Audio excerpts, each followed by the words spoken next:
She did it. Right there. Annie, shouting. Shouting. She said, Jesus. Shouting. That's right.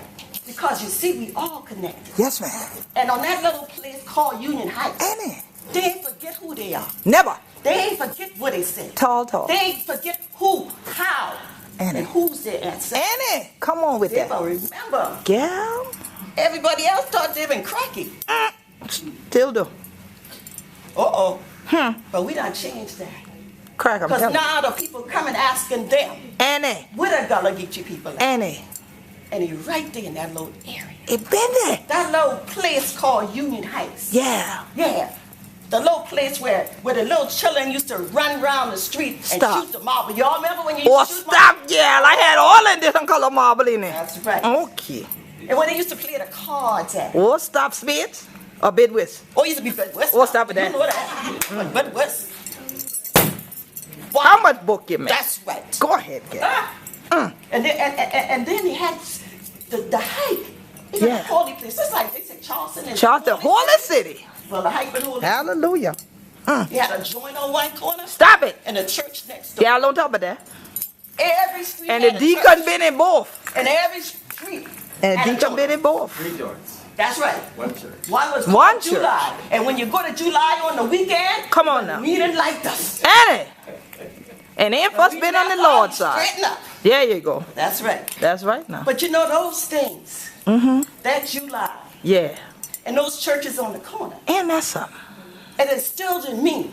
Yes, ma'am. A sense of self-determination. Yes. Yes. Because you know we had cleaners. Yeah. And we had grocery stores. Yeah. And we could do all kinds of things in our community, and nobody would bother us. Tall. And if you came into our community, we welcome you. Yes, ma'am. As long as you will start, no stop. With a good morning, good afternoon, or good evening. That's right. That's right. Manners ain't never hurt nobody. That community is no longer the way it was. Oh, girl, I tell you.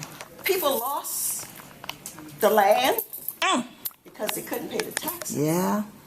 Some people went to New York and said they ain't coming back. They ain't coming back to the country. Especially to the hike. Not me. I'm in New York paying rent. Oh, my God. When they could come home to their land. Come on now. But fortunately, I had a praying mother. And she prayed for me. She instilled a light in me that I could see. Somebody prayed for me, had me on his mind. I could see because you know what? Before my mother prayed for me, my ancestors prayed for us. And those prayers are still here today. Because that's why, where we came from, you hear about people like Septima Clark. Yes, ma'am. She started the first freedom school. Yes. And Bernice Robinson. Yes. These people were the blueprint for the civil rights. Yes. Ain't nobody never tell you that, but we here to tell you. They said we ain't before. We come from a praying community. And that's why we here today. Because you know what? Far by faith. If it wasn't for the Lord, like Sister Luella used to say, where would I be? Would I be here? Not tall. But the prayers of my ancestors are here today. I bring you my heart and the love that I have for my people. From Cape Fear, North Carolina, all over to Jacksonville, Florida, and 30 to 35 miles, and the Queen Quet and I traveled to our people to make sure they know who they are. And not only who they are, but who they are. In 1945, around 45, 46, there was a lady. And she was working at the tobacco factory in Charleston. And she was tired of all this money that they weren't getting. So they made up a song. Some people say it wasn't their song. Okay, come on now. But it came from, she said, the first song was I Will. She changed it to We. We shall. We. So that's what we bring today. That's it. The spirit of we. The spirit of unity. Yes, ma'am. The spirit of collective thought. So as I sit here today, I think about Sister Luella. Go ahead. I go say a little something about Sister Luella. I'm going to tell y'all a little story. Tell about them. Tell them about because see, this is a diary. Yeah. And I supposed to tell a story. Hey, but see, you gonna get you, so you ain't supposed to know how to write. Oh! But it's contemporary here. I'm kidding. All right. So I'm going to read this story about Sister Luella. Go ahead on. This is called Rap, Sister, Rap. When I went to church 2 Sundays ago, I fell in love with Sister Mo. She was praying and thanking the Lord. Up jumped Sister Luella. She leaped into the sky, started to rap about Jesus on high. She said, breeze us, blowing through the trees, make me know Jesus, him the one that please us. Thank you, Jesus. I wondered to myself, how could you remember all of the things to say? The rhythm and the cliche. I could not believe all the rap I'd heard. And the sister was saying it word for word. After church, I asked her, how do you know the rap so well? She said, inside of me, an inner voice dwells. She said, it is the Holy Spirit. And the way she rapped, it was inherent. All right. Yeah, so I'm here to tell you today, spirit for no spirit. Because I bring you the spirit of September Clock. I bring you the spirit of Sister Luella. I bring you the spirit of Harriet Tubman. I bring you the spirit of my ancestors from West Africa. And today, I connect with you one by one. Come by, yeah, Lord, come by, yeah. Oh, Lord, come by, yeah. Somebody need you, Lord, come by, yeah. Somebody need you, Lord, come by, yeah. Somebody need you, Lord, come by, yeah. Oh, Lord, come by, yeah. We can't live right until you come by, yeah. You can't live right until you come by, yeah. We can't live right until you come by, yeah. Oh, Lord, come by, yeah. Oh, Lord, come by. In that bush hour, in that brush hour, seeking God for come by. Stingy ding diddy, couldn't think the out Jonah. Here I was no one to do, but even no say, Spirit of God there, all with him, all wrong, all true. So when they come out to wilderness, and they used to shout so, but how would you feel? Come out to wilderness, come out to wilderness, come out to wilderness, oh Jesus, come out to wilderness, leaning on the Lord. And they've been a leaning on the Lord, so been a doing day and night, through their prayers, through their prayer, through their mother with leaning for his strength, leaning for hold him up, leaning when the hurricane wind gonna blow, leaning when it just need a little bit more energy. But came back home. You know one thing, I wanna yell it in, come by yellow. I ain't never yell it in thing that the other rest of people say that they and put down on paper, say we say. I ain't going to a prayers meeting no way. In the bush hour, in the prayers house, in the church, and here, come by y'all, come by y'all. I never yet that. When we go into them public school and them other rest of people been there, they tell us to sing, Kumbaya, the Lord. Kumbaya, Kumbaya, Lord. Kumbaya. Right? I ain't never heard that in a Gullah Geechee church. It's come by here, Lord, come by here. Like that. Yes, yes. But I ain't never had that kumbaya, Lord. And I think if I was the Lord, I wouldn't come for that one. But somehow, folks believe that is a Gullah Geechee song because kumbaya would be Gullah if you put that all together. But that is not how we ever sang that song. So whoever wrote the kumbaya and put the sheet music to it and all that ain't have been me. But the world now is analyzing and going back and reinterpreting these things.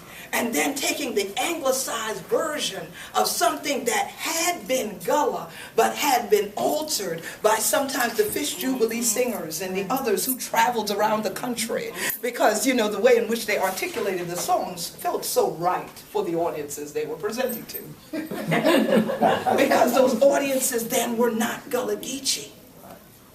So these people traveled all around the world, went all these places, and now people even say, oh, I know your music. How do you know our music?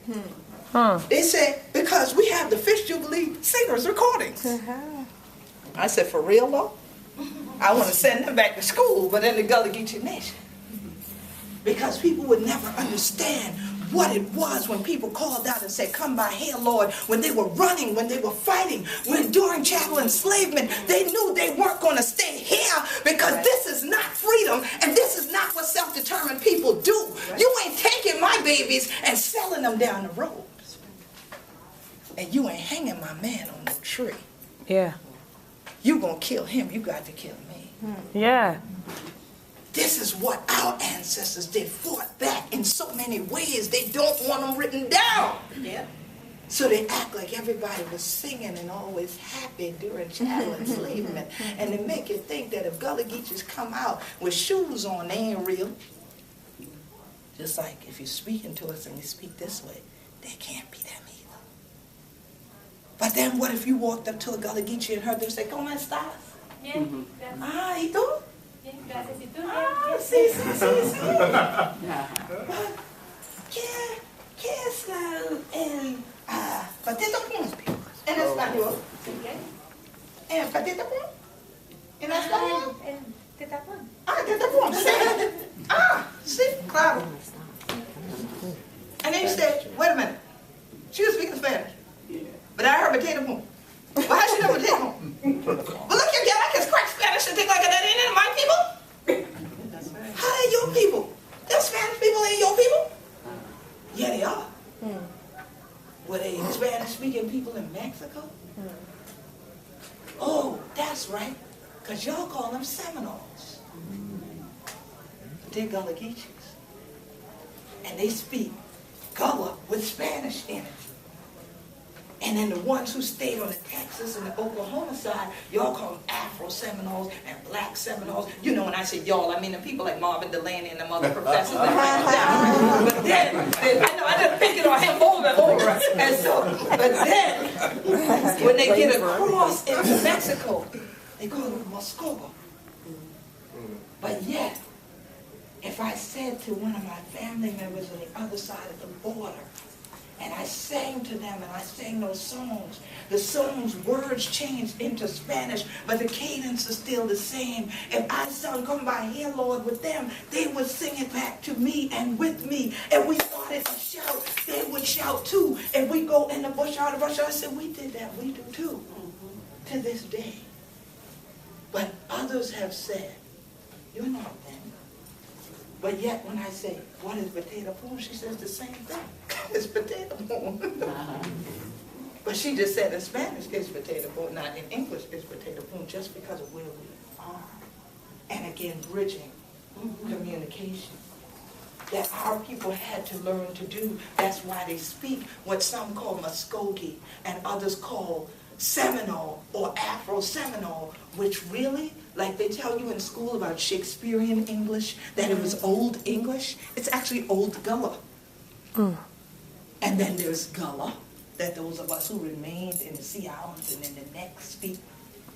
And then there's Geechee, for all them turn who went to the mainland and tried to get them people to understand what you were talking about in the first place, and they still ain't know what you were talking about. They just listened for the name. Right, brother?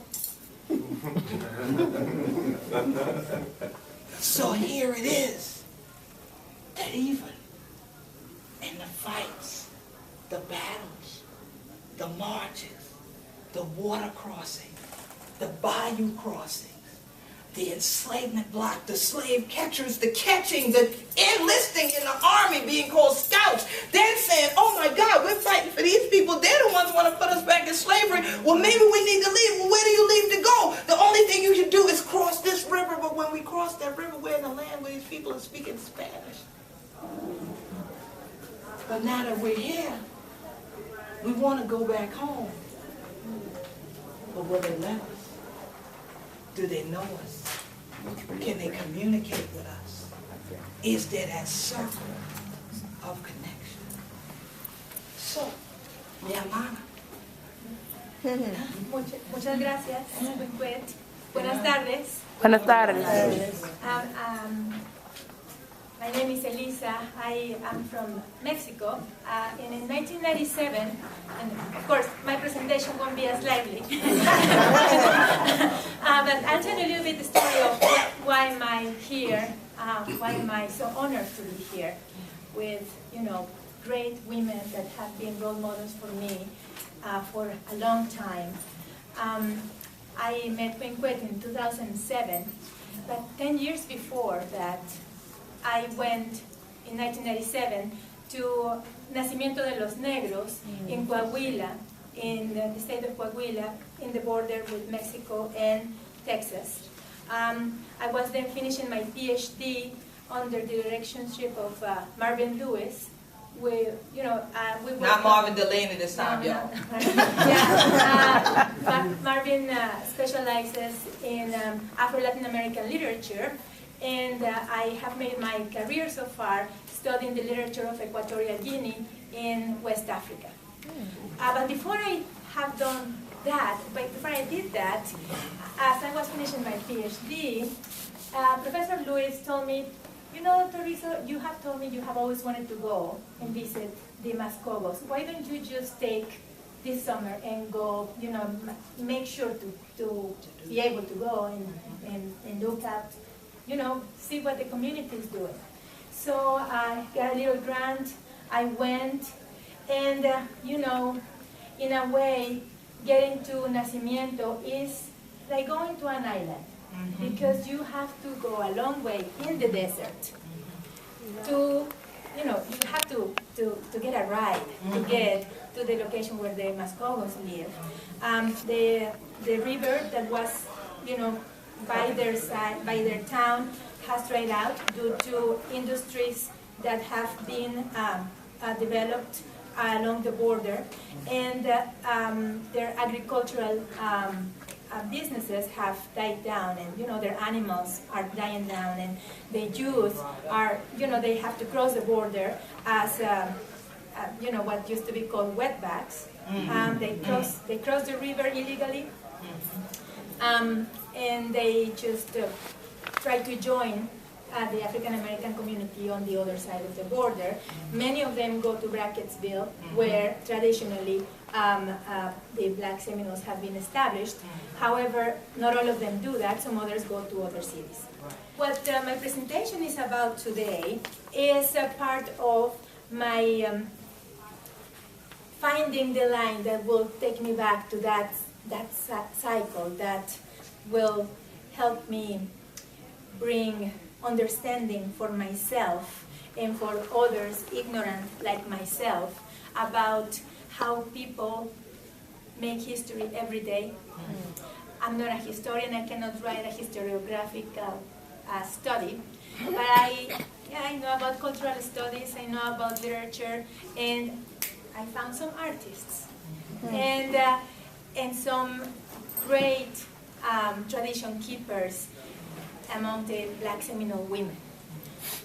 And what these women historians have in common is that they have a perfect blend of spirituality and rationality, perseverance and intuition, faith and objectivity. Those are some characteristics that seem to be in opposition according to some tradition or some scientific method, but for the methodology of making history of these women historians, these characteristics work in tandem every day. Every day. They read, they travel, they pray, they dialogue, and they analyze to compile information, and this information is only valuable when they return it to the community in a meaningful way. They help remember facts specific events, many times in agreement with historical written archives and documents. However, the ways in which they deliver this information goes beyond the scope of what historians do, at least within the academic Western tradition. The documentation of the past for these women is part of a process to preserve the health and well-being of every member of the community, especially the younger generations. It is a process in which knowledge must be connected with action. In the last 4 years, as I said, I have been honored to travel with Elder Carletami and with Queen Quet, and I have been very honored to witness their dialogues and sometimes taking part in those dialogues about preserving this pervasive part of their community's history.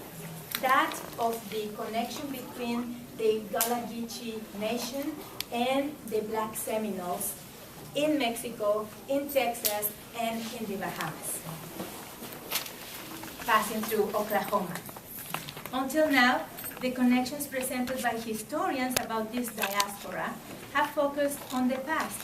However, for these women historians, the focus in the past must be in function to the present of their communities. Absolutely. And not only their own separate communities, but all the communities of this Gullah Geechee Black Seminole diaspora.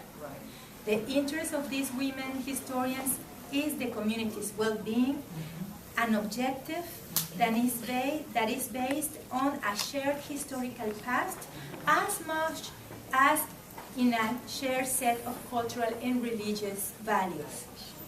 Given this purpose for which these women embrace and preserve memory, their journey of further understanding the connections between the Gullah Geechee and the Black Seminole diaspora has been formed from a threefold database: family wisdom, oral history, and oral archive. Thus, faith, art, tradition, historical archives, and most of all, service to the community have worked as a compass that directs the direction of this search. Only this type of dynamic, only this type of methodology, as dynamic and flexible as it is what will make it possible to identify the constant trends within transformed community identities that today act under the names of Gullah Geechee, Red Indians in the Bahamas, Black Oklahoma Freedmen, and Indian Scouts, Afro-Seminoles, Negros Mascogos, etc. So how do these women historians conduct historical research, and for what purpose? They do it by consulting written archives that record history and ethnography, and at the same time consulting orally transmitted community history that implies that they have to constantly compare and analyze sometimes opposite logics in the way in which they gather knowledge, different epistemologies. Right. When they consult the first one, the written archive, they must be prepared to be critical. This type of historical record usually is presented to the readers as a selection of facts that together help us define a narrative of the past. And also, let's pause. And the key word, selection of facts. But who determines that it's a fact? It's part of that analysis. Because more often not within these written documentations, hence my remark that you can't be reading from a book because you're not supposed to know how to write, okay? True. Is that we're either relegated to only being oral people, and that the written narrative is always presented by the experts on that culture. And somehow if you live the culture, you're not an expert. Right, exactly. So this analysis of what is data and what is factual data is also part of that work. And she's doing it right now, right? So the delivery of that written archive is, as we all know, static, and it provides a perspective that is defined by the context, ideology, and interests of those who write these texts. However, the second one, the oral archive, while it is also a selection of facts kept in the memory and in the tradition, this other type of archive is constantly changing its format and delivery.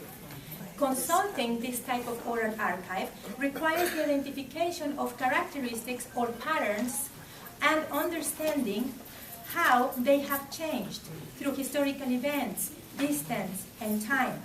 Most importantly, oral history, as it is transmitted word of mouth, is only effective if it is functional, if it serves the community, if it makes sense to the challenges of the community. The collective memory guarded by oral historians such as Quet and Elder Carly Towney, especially by women, is distinct in its devotion to affirming the value of past lessons in the context of the present. It is in this spirit that Queen Quet expressed in an interview captured in the documentary Stay on Board. I highly recommend it. Stay in the boat. Stay in the boat. Stay in the boat, yeah. And I quote Again, Queen done Quet. by the College of Charleston. Yeah, okay. And I quote Queen Quet, "In our families, we don't sit down our children to tell them, this is what you have to do, this is what you have to know. It is all about what you live. So when you are making food together, elders are telling you the history of the family for generations back. Furthermore, when Queen Quet and Elder Carly Towney and Black Seminole women historians such as Miss Wilson in Texas, she passed away already, Rosa Faye and Gertrudis Vasquez, who also passed away in 2003, and Zulema Vasquez in Mexico, when they engage in their role as historians, they do so to provide options of growth for future generations. The knowledge they preserve is essentially linked to action. For knowledge and action keeps culture and tradition relevant. They understand that history of the Gullah, Geechee, and the Black Seminoles is linked by language, food, religious practices, songs, proverbs, and family wisdom. That is to say, knowledge about the past is expressed as a tool of empowerment of the community members to participate in building history. So for these women historians, the politics of preserving collective memory may refer to the same events recorded by historians in written documents and archives, but how to go about preserving knowledge, about how to convince the youth that this is relevant is what it's all about. So in a way, this group of women, Black Seminoles and the Gullah Geechee, they are showing the history of this community. Yeah, a continuous story. Yeah, that makes sense. Within the historical library of the Gullah Geechee and Black Seminole, fluidity and renewal are central to the understanding of time. The element of water functions symbolically and literally as compass to keep the rhythm of history, and it serves as an instrument for renewal. Again, as Queen Quet explains, and I quote, "Land is our family and water is our bloodline. We know that what people called the Atlantic Ocean, we call the Middle Passage.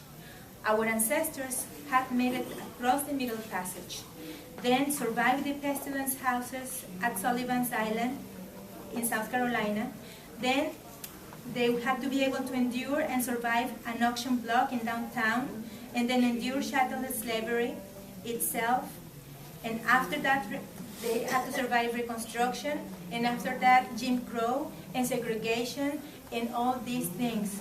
So the strength that comes with it, we get renewed every time we go to the water.